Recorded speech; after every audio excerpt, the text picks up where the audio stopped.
Nous sommes Good Morning Cameroun. Allez, 7h32 à l'instant. René Narcisse Moto nous a rejoint sur le plateau pour la revue de presse. Bonjour Narcisse. Good morning Christian Romé. Bonjour Manda. Bonjour Narcisse.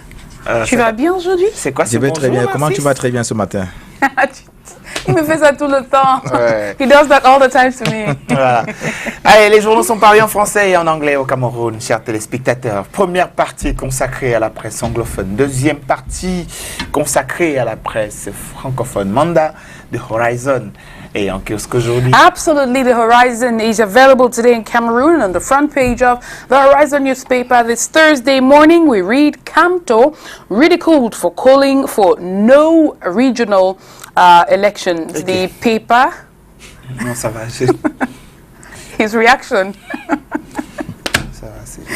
Well, the paper, the Horizon, is taking us back to the press conference granted by the chairman of MRC, Maurice Kamto. You can go read more on that story, intriguing one, I see, on page 5 of the Horizon newspaper of this morning. All the stories on the front page of the Horizon newspaper. Akere Muna is too good.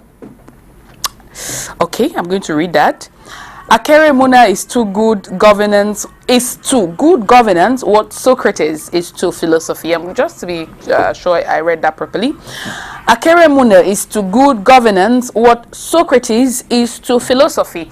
The paper is quoting Dr. Paul Chi, a professor, a biographer, the essays and letters of Batonier Akere Tabeng Muna.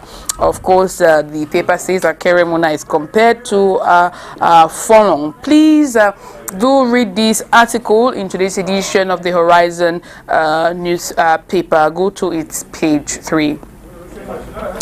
International conference to discuss armed conflict in Northwest Southwest to hold at last. The paper announces for all of you who have been waiting for this international conference on the situation prevailing in the Northwest and Southwest regions of Cameroon. Well, the paper says it's actually going to happen. The details are on page 11 of the Horizon newspaper.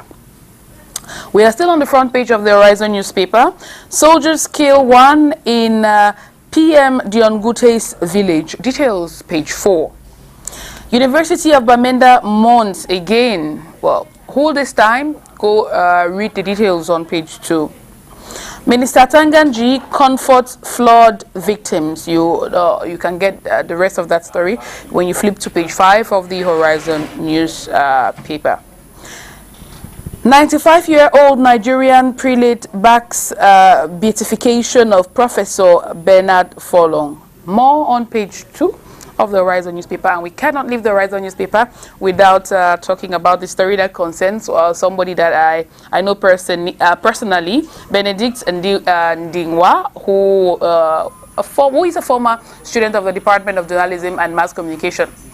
That is my department as well, from the University of Boya. The paper says Benedict Ndingwa is pioneer head of Camtel's corporate communications and PR unit. Well, congratulations to you. We hope that you do great in that position. Let's now leave the Horizon newspaper and turn our attention to The Voice, and it's the weekend edition. On the front page of The Voice, we read, Douala floods, yet another instance of wanting governance. Details on page 3 of The Voice newspaper. No leader is immune from persecution. The paper is quoting the outgoing UN genocide chief, and the paper says it is a warning. Well, go get the details in the inner pages of The Voice newspaper. Fighting secession by financing secession. It's a viewpoint on the front page of The Voice, and I'm reading exactly as I see it. Yaoundé, city of open air. Well, I think these are two different stories, okay? The first one is that the viewpoint is fighting secession by financing secession. It's what the paper says. You can read that in the inner pages of The Voice newspaper. The placing of the headlines has been nicer, you can split well. Just saying. Now, in Yaoundé, the paper says city of open-air toilets. Go read the details in the inner pages of the Voice newspaper. And to end with the Voice this morning, Minfi launches campaign to popularize computer platform, ensure banking transparency. Details in the inner pages of the Voice newspaper. Let's now jump into Cameroon Tribune, the Lone National Bilingual Daily, and on the front page, the stories in the English language. We begin with health. Tackling COVID-19, Canada supports schools reopening. The paper writes, the High Commissioner of Canada to Cameroon, Richard Bale, says his country has provided 1 million Canadian dollars, that is about 420 million francs CFA, to ensure a safe reopening of schools in Cameroon in October. Speaking after an audience with Prime Minister Joseph Dion Gouté, he said the funding is channeled through UNICEF. More on page 2 of Cameroon Tribune, and a picture of that meeting between Cameroon's Prime Minister and the Canadian High Commissioner to Cameroon. It's on the front page of Cameroon Tribune there of this morning. Still on the front page of Cameroon Tribune, football transfer season, Cameroonians still waiting. We read that while some Cameroonian footballers in the diaspora like Vincent Aboubakar are still looking for clubs, others like André Onana are counting on their past performances to win new contracts and take up better challenges. Go to page 28 and 29 to get the rest of that story. That's it for this first part of the Press Review. Good Morning Cameroon. Today, you know what to do to get the details of the stories. Go get yourself copies of the newspapers or subscribe online and read. Now, time for us to look at what the papers are saying in the French language. It's going to be the business of Narcisse Moto and Christian Wome. Voilà, deuxième partie maintenant consacrée à la presse francophone, les amis. Celle-là, elle a deux parties, vous le savez. La revue transversale des journaux qui met donc en lumière les faits majeurs, donc ceux qui sont le plus revenus sur l'ensemble des journaux disponibles, vous l'aurez donc compris. Et après, les autres faits d'actualité, donc les actualités qui, bien sûr, d'autres actualités que les différentes presses ont bien choisi également ajouter aux faits majeurs. Et donc, les faits majeurs, aujourd'hui, on en a 4. Le premier porte sur la politique et la gouvernance, le second porte sur la lutte contre le coronavirus, le troisième porte sur les inondations dans la région du littoral et la mise en garde de Louis-Paul Motazé aux établissements bancaires est également à retrouver comme quatrième fait majeur ce matin.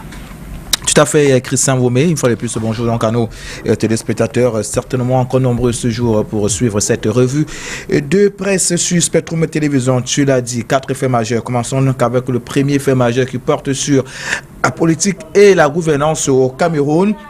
Nouvelle expression, je voudrais bien d'abord qu'on entre dans la cuisine interne du Rassemblement démocratique du peuple camerounais ce matin, ce qu'ils risquent, ceux-là qui sont donc passés devant le conseil de discipline du parti au pouvoir. Ambassadar, Abouna, Lengue Malapa, Alès Mimban et autres viennent de passer devant la commission de discipline. Que s'est-il donc exactement passé durant cette commission? La nouvelle expression nous le dit donc ce matin à la page 5. Nous restons avec la nouvelle expression pour parler maintenant de la crise anglophone. Le journal Feli à sa grande une ce matin. Les fonds confirment l'insécurité. Le fait de solliciter les pouvoirs publics pour entrer dans leur chefferie qu'ils ont quitté depuis Belle-Lurette signifie que les conditions de leur retour ne sont pas réunies, indique donc le journal, et de poursuivre puisqu'ils connaissent le chemin qui mène chez eux.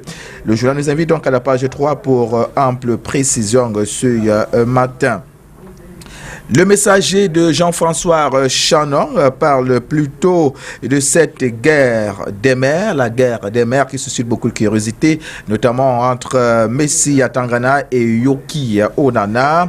Le journal dit ici qu'à l'origine de ce conflit à ciel ouvert qui oppose le maire de la ville et le premier magistrat municipal de Yaoundé 6, la construction en cours des boutiques le long d'une desserte querellée.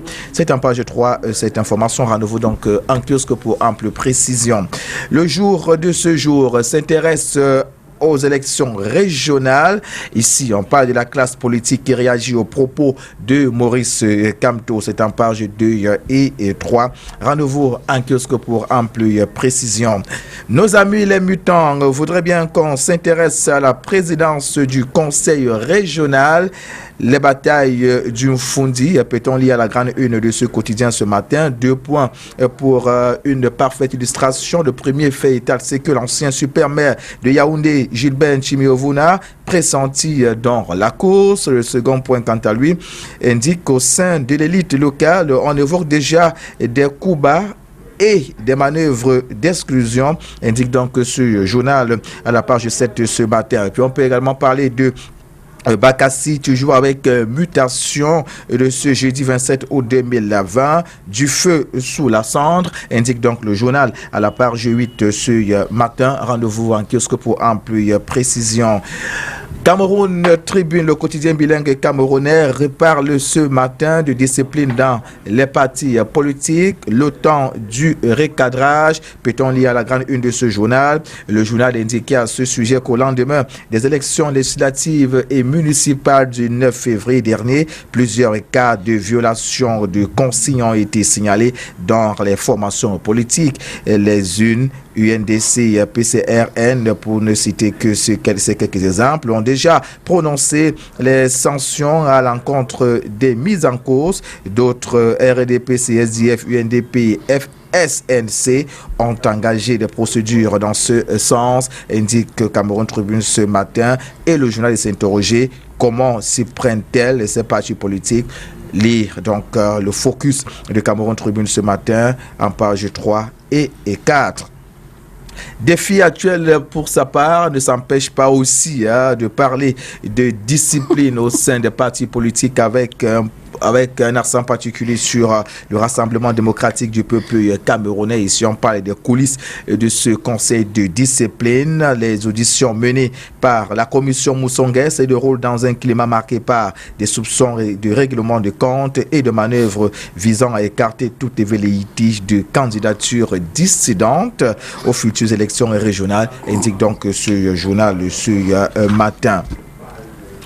Quotidien Émergence par les déclarations de Maurice Kamto à la page 5. Nous parlons toujours politique dans cette première partie. Opposition entre Joshua aussi et Jean-Michel Ninche. On va rappeler que c'est donc les membres ou les militants des mêmes partis politiques qui semblent se regarder en chien de faïence ce jour. On poursuit avec le Cameroun Matin qui est aussi en kiosque ce jour.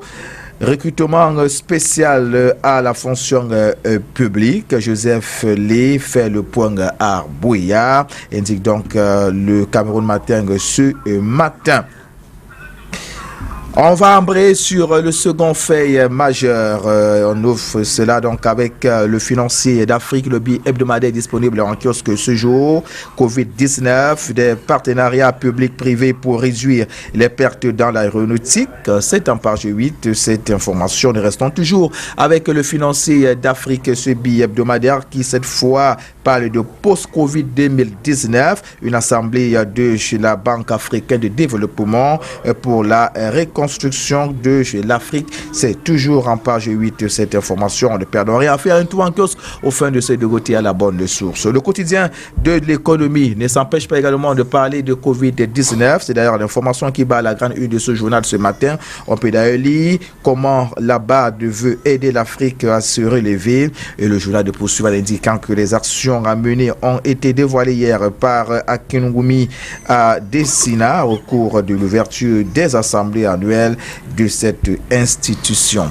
Pour des précisions, c'est en kiosque. Et puis, Tribune d'Afrique, Tribune d'Afrique également de Faustin Njikan, voudrait bien qu'on s'intéresse plutôt au troisième fait majeur ce matin. Christian Womé le relevait tout à l'heure, les inondations folles de Douala. C'était le 21 août dernier. Faustin Njikan indique ici que les populations du Mayo d'Anaï sont abandonnées à elles-mêmes. C'est en page 4. Cette information, rendez-vous en kiosque. On poursuit avec Quotidien Émergence également qui parle de ces inondations. Ici, on parle de 5000 victimes. C'est en page 8. Rendez-vous en kiosque pour ample précision. Et puis, hier, également le messager également qui en parle ce matin, le messager qui nous amène dans la capitale économique, cette ville qui a donc été frappée par de fortes inondations. Il est l'heure donc de faire le diagnostic avec Fritz Ngo. C'est en page 6 cette information. Rendez-vous en kiosque. Et puis le quotidien Le Jour également nous amène plutôt du côté de Sanchou. Là-bas on parle de 180 ménages inondés et le journal de poursuit en indiquant que les personnes touchées par les inondations dans cet arrondissement attendent le soutien des autorités. Rendez-vous en kiosque donc pour ample précision. Quatrième fait majeur, on l'ouvre avec le messager qui parle ici de banque et EMF, la mise en garde de lui pour le Motazé et le MINFI menace ces établissements qui boudent une plateforme dédiée à la transparence dans le secteur. C'est en page 4, cette information ne perd rien à faire un tour en kiosque. Et puis, il y a également un défi actuel qui en parle ce matin. Opération bancaire. Motazé veut booster l'accès à l'information financière. Le ministre des Finances a présidé le 25 août dernier à Yaoundé la cérémonie de lancement de la campagne de vulgarisation de la plateforme informatique dénommée Comité national économique et financier, dont la finalité est de faciliter l'accès au crédit bancaire. C'est en page 4 et cette information. Rendez-vous en kiosque donc une fois de plus pour ample précision. Et puis Tribune d'Afrique qui en parle aussi ce matin. Lui, Paul Motazé vulgarise la plateforme informatique du CINEF. C'est en page 6, Christian Gomé. Et voilà qui met un terme à cette première partie consacrée aux autres faits d'actualité. Donc voilà 4 faits majeurs sur l'ensemble des journaux, ou la majorité de ceux que nous avons reçus maintenant. Et à côté de cela, il y a d'autres faits d'actualité que Narcisse Moto n'hésite pas à nous livrer tout de suite. Tout à fait. On commence avec Cameroun Business qui est aussi en kiosque ce jour. On peut d'ailleurs lire à la grande une de ce journal, BIB 2020, comment améliorer l'exécution, un taux de réalisation de 40,62% au premier semestre, une performance en légère baisse de l'ordre de 1,65 points par rapport à la même période en 2019. Le journal nous invite à lire l'interview de l'honorable Rosette Ayayi Moutmbo. C'est en page 16 et 17. Et puis, on va rappeler que c'est la présidente du Comité national de suivi de l'exécution physico-financière de l'investissement public. Toujours avec Cameroun Business, on parle de l'entrepreneuriat du côté de l'extrême nord du Cameroun. Plus de 1600 unités de production mises en place. Le journal qui nous invite donc à la page 6 pour en savoir davantage ce matin. Tribune d'Afrique de Faustin Djinkan nous amène du côté de l'Afrique sur le continent pour parler de Laurent Gbagbo est définitivement donc radié des listes électorales, indique donc Cameroun Tribune d'Afrique ce matin. Défi actuel s'est intéressé également au transport maritime, port de Douala, les retombées attendues de la régie du dragage. Les prévisions officielles annoncent une réduction drastique des coûts et d'importants gains à engager par la plateforme portuaire, indique ce journal à la page 8. Quotidien Émergence pour sa part, par l'endettement, le Cameroun tente en vain de faire annuler une dette de 116 milliards de francs CFA. Selon le Fonds monétaire international, il s'agit de prêts extérieurs logés à la Caisse autonome d'amortissement. C'est en page 5 cette information. Et puis pour ce qui est du commerce, toujours avec Quotidien Émergence, en petite fenêtre, on peut lire la Chine, premier client du Cameroun. Le messager de Jean-François Chanon nous amène dans la capitale économique du Cameroun, Douala, pour parler de se récaler au BPC. Il se donne la mort pour avoir donc échoué cet examen officiel. Le journal en dit plus à la page 7. Le jour parle de championnat de football. Le journal ne s'est pas empêché de parler également de sport donc ce matin. PWD de Bamenda attend toujours son trophée, indique donc le journal à la page 11. Le quotidien de l'économie repas de coopération en petite fenêtre peut-on lire. La FAO valorise les ressources en eau dans le septentrion. On parle aussi d'entreprise, toujours en petite fenêtre du journal Le Quotidien de l'économie. Les prestataires réclament une dette de 6 milliards de francs CFA à Eneo. C'est en page 3. Travaux publics, le projet de construction des ponts métalliques en panne de financement, indique ce journal à la page 4. On poursuit avec le financier d'Afrique, le billet hebdomadaire, qui est donc un journal du monde économique et financier. Et puisqu'on parle de finances, parlons-y. Ici, le journal fait lire financement de l'économie, les meilleures banques de crédit dans les pays de la CEMAC et le FMI qui exige un plan national de réduction des prêts improductifs d'après le financier d'Afrique.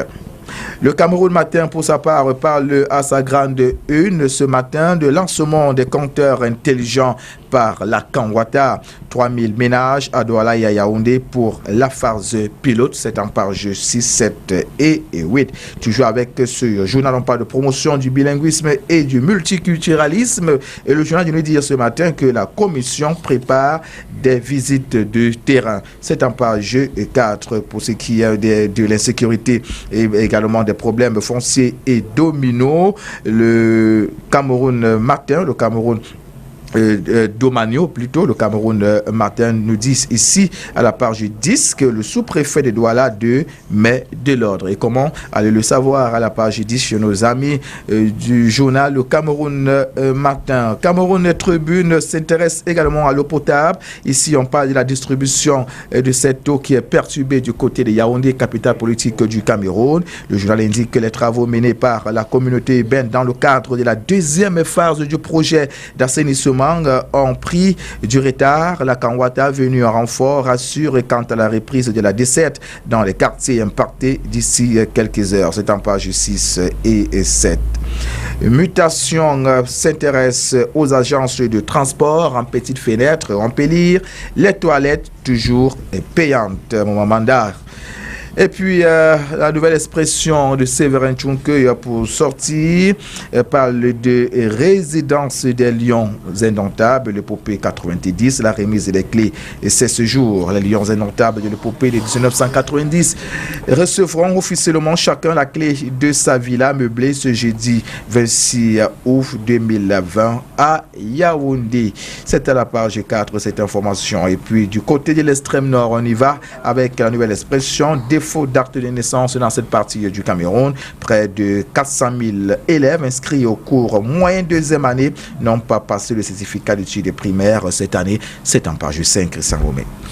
Voilà qui met un terme donc à cette revue de presse ce matin. Amis téléspectateurs, donc rendez-vous est pris pour demain 7h30 pour une nouvelle revue de presse. Alors, Nena Sismoto, mandat, je suis tombé, je suis rentré dans les recherches et hier encore, je vous disais tantôt qu'il y a une mercuriale posée donc par l'État sur le prix du mètre carré de terrain au Cameroun par région et par ville aussi.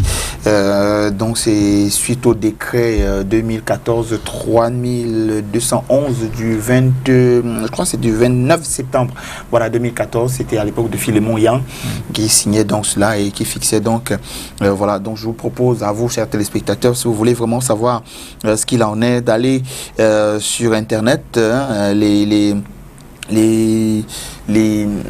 presses numériques qui ont donc couvert cette actualité vous livrent. C'est tout un document PDF, donc quelle que soit la région là où vous trouvez, vous trouverez forcément le prix du mètre carré selon la région où vous trouvez et même la ville dans laquelle vous êtes. Can we look at Douala, for example? J'essaie de regarder là, pour ce qui est du littoral, voilà, il y a la région du littoral ici, dans le Vouri par exemple. À Douala 1, 2, 3, 4 et Douala 5, le prix du mètre carré est de 10 000 francs CFA. Douala 1, 2, 3, 4 et 5. Plus de prix arbitraires. Voilà. Et du côté de Manoka, Douala 6, le prix du mètre carré est de 200 francs CFA. Madame de l'assistance. Wow, quel écart. Different. Un grand écart. Wow. Bah, en même temps, on peut comprendre que Douala, c'est... I know, but is this respected? économique. The question is this respected? Non.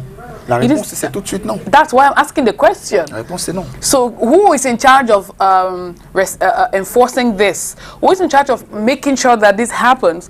Because at the end of the day, Chris, if you go to buy a land from a landowner and he tells you that his price is so and so, you know, and you say, no, the law says I should pay this, and he says, okay, I'm not selling to you. C'est tout. Et tout, et tu repasses en terrain. Donc ça, c'est pour ce qui est du domaine privé de l'État. Hein, le domaine privé de l'État. Voilà. On s'est bien compris là. Ok, messieurs, on dit à demain. Tout à fait, à demain. À demain. Et je crois que la presse devrait en parler, hein, comme je dis tantôt.